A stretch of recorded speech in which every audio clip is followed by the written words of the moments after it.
Ticket Machine is the official ticket broker of Spartan Nation. No matter what you need a ticket for, border to border, coast to coast, the Ticket Machine is your ticket source.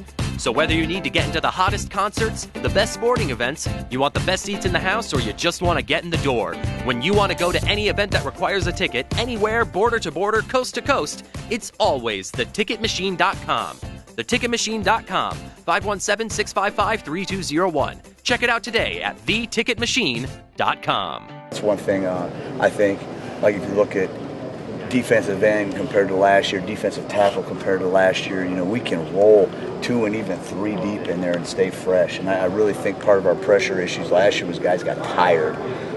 So I was real excited about that. I think the leadership at the linebacker level, it feels like there's 3 guys in there that can do it. You're not trying to put everything in Riley Buller's hands or Max Buller's hands. There's three guys that can do that. And considering the number of people we rolled through in the secondary, they ended up making plays on the ball. Because there's some pretty good receivers out there, and the guys made plays on the ball. So it's the numbers of guys that you can roll through and keep them fresh and know that they'll go 100 miles per hour play. That's the best part. What about Brandon Randall? You seen out of him, and is he still kind of doing a little end-to-end linebacker at this point? Yeah, we're moving him around. I think the thing I see about him that I'm most excited about is he seems to really have grown up in terms of his importance, the importance of Spartan football, his attention to detail on and off the field. He's not just floating around anymore, excited to be a part of it. He's really extra film. He's like a different person in terms of focus and attention to detail, and we know there's a skill set. Do you want to find a home for him, or are you okay with bouncing him back and forth between linebacker and end and stuff? I can't answer that question right now. I think that we'll try to keep whatever he does as simple as we can because he will be a first-year player, but we need to find out where he can make the most impact, just like any other guy. Trying to figure out where a guy can make the most impact. What about TJ Harrell? He looked pretty good at corner, I thought, in the spring game. Where is he at right now this fall, and how has he progressed, I guess? He does a good job. He needs to understand that at corner you need to be locked in for 10 straight plays, 12 straight plays. It doesn't matter how many. If you're out there, you need to assume it's coming at you.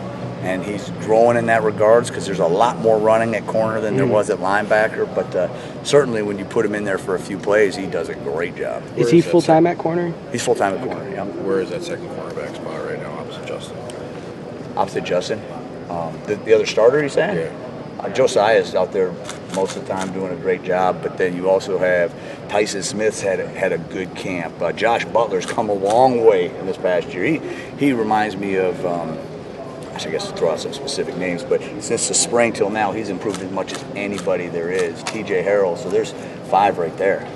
Can Butler push himself into that starting job, you think? I think he has experience. I think he has, experience. He's going to be a sophomore, right? I mean, we're calling that experience nowadays. We used to not want a person even to touch the field until their 3rd year. So I don't see him as experienced, but I know what you're comparing to. I understand that. So, I'm really proud of him. He has improved as much as anybody from last spring to this fall. How valuable is that actual experience at safety when you got guys at safety, like Miller and Willis and Morrissey who've actually played? Real valuable because not only are they communicators on the football field to outside backers and corners, but because they are communicators, they're a crutch that other guys can lean on a little bit. You know that Matt Morrissey, that Kari Willis, they're going to make the right call. You can go to sleep feeling really good about everything's going to be exactly right and just play ball. I think Harlan talked the other day about guys being in their 3rd year is when you really kind of expect them to take that jump. Are you seeing that from guys like that? And that's exactly right, and that's what I was talking about with Josh, but even guys that have a lot more experience like Grayson and Kari, this is the 3rd year. This is when they truly understand it, as opposed to, they're younger, you give them 1 or 2 things to really focus on, and you understand they're going to learn some things with experience. 3rd year, you expect that the system, they understand it, they've seen most everything. Kenny and Demetrius kind of top 2 right now in the end, kind of how it's shaking out. Yeah, it really is, but there truly are multiple guys that you can roll through there. There really are. Is that a surprise, given what you guys lost? No, not really. mean, we're sort of trying to develop that in the spring a little bit, and you really do live and learn unless it's a freak type of kid that you can't go 8 plays in a row at defensive end because it's like a wrestling match every single play. Same thing with defensive tackle. You're asking for an awful lot when you do that, so developing some depth has been real good. But, Robert Bowers is having a good camp. Justice Alexander's coming along.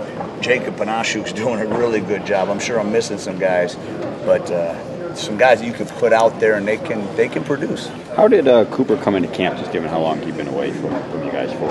Oh, he's ready. He's good. Yeah, he looks real good.